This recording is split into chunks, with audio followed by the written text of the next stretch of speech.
সুপ্রিয় ষষ্ঠ শ্রেণীর শিক্ষার্থীবৃন্দ, আশা করছি সবাই ভালো রয়েছো। তো বার্ষিক পরীক্ষার সাজেশন 2024 শ্রেণী ষষ্ঠ, বিষয় ইতিহাস ও সামাজিক বিজ্ঞান।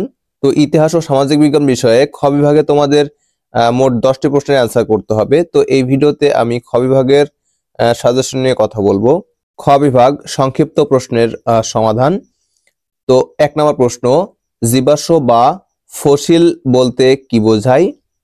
3 নম্বর প্রশ্ন, মিশরীয় সভ্যতা বিকাশের অন্যতম প্রধান প্রভাবক কোনটি? ব্যাখ্যা করো। 4 নম্বর, সামাজিক কাঠামোর অংশ হিসেবে রাষ্ট্রের কাজ কি কি? 6 নম্বর, দুটি সামাজিক ও দুটি প্রাকৃতিক কাঠামোর নাম লিখো। 7 নম্বর, প্রাচীন জনপদের যে কোনো 4টির নাম লিখো। 9 নম্বর, সূর্যালোককে নবায়নযোগ্য প্রাকৃতিক সম্পদ বলা হয় কেন? গবেষণা কাকে বলে? 2 নম্বর, সামাজিক পরিবর্তন কেন ঘটছে? 3 নম্বর, জীবাশ্ম বা ফসিল কাকে বলে? 4 নম্বর, প্রাচীন সভ্যতাগুলো নদীর তীরে গড়ে ওঠে কেন? 6 নম্বর, আগ্নেয়গিরি বলতে কি বোঝায়? লেখো। 7 নম্বর, সামাজিক প্রতিষ্ঠান কাকে বলে? 8 নম্বর, বাংলাদেশের 4টি ভূমিরূপের নাম লিখো। 10 নম্বর, কৃষিক্ষেত্রে দ্রব্য ও পণ্য বলতে কি বোঝায়? 2 নম্বর, ঢাকার ঐতিহ্যবাহী গণপরিবহন কোনটি? 6 নম্বর, জনপদ কাকে বলে? 7 নম্বর, মূল্যবোধ বলতে কি বোঝো? 8 নম্বর, সমাজ কি? 9 নম্বর, অনবায়নযোগ্য সম্পদ কাকে বলে? 3 নম্বর, নগর বিপ্লব কাকে বলে? 5 নম্বর, শিলালিপি কি?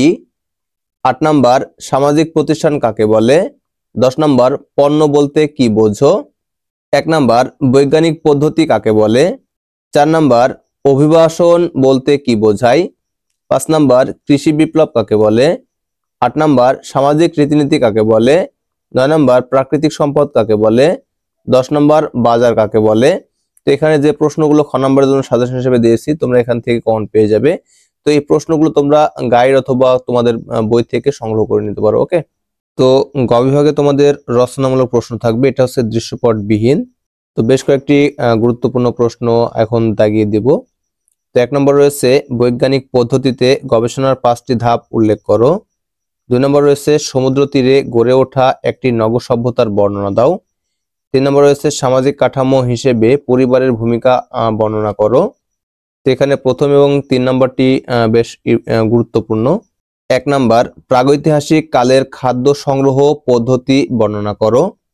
2 নম্বর, বাংলাদেশের প্রাকৃতিক দুর্যোগের মধ্যে কোনটি দ্বারা সবচেয়ে বেশি ক্ষতি হয় বর্ণনা করো। 5 নম্বর, গবেষণা কাকে বলে? তথ্য সংগ্রহের কৌশল কি? 1 নম্বর, অনুসন্ধানের প্রথম ধাপ কি? তথ্য বিশ্লেষণ সম্পর্কে ধারণা দাও। 3 নম্বর, সামাজিক কাঠামো হিসেবে পরিবারের ভূমিকা বর্ণনা করো। 5 নম্বর, সামাজিক কাঠামোর উপকারিতা কি কি? 2 নম্বর প্রশ্ন, বাংলা অঞ্চলে সমাজে বৈষম্য দেখা দেয় কিভাবে? 3 নম্বর প্রশ্ন, নবায়নযোগ্য প্রাকৃতিক সম্পদের প্রকারভেদ বর্ণনা করো। 5 নম্বর প্রশ্ন, কৃষি বিপ্লব কিভাবে সম্ভব হয়েছিল বর্ণনা করো। 3 নম্বর প্রশ্ন, কিভাবে মানব সম্পদ গড়ে ওঠে বর্ণনা করো। 5 নম্বর প্রশ্ন, সামাজিক কাঠামোর উপাদানগুলো মানুষের জীবনে কিভাবে প্রভাব ফেলে? এই দুইটা প্রশ্ন বেশ গুরুত্বপূর্ণ। তো গ বিভাগের জন্য এই কয়েকটি প্রশ্ন বেশ গুরুত্বপূর্ণ, এগুলো পড়লে তোমরা কমন পেয়ে যাবে।